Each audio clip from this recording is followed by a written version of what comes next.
உறவைத்தானே நான் பறித்தது, கைமுள்ளின் மீது ஏன் விழுந்தது?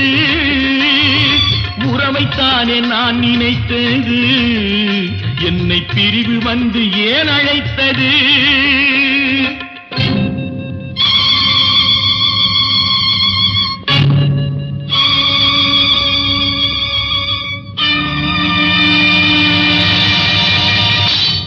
எழுதுங்கள் என் கல்லறையில் அவள் இரக்கமில்லாதவள் என்று, பாடுங்கள் என் கல்லறையில் இவன் பைத்தியக்காரன் என்று.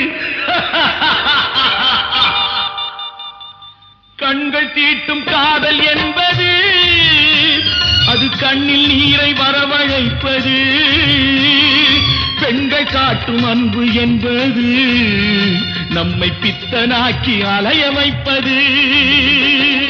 யாரு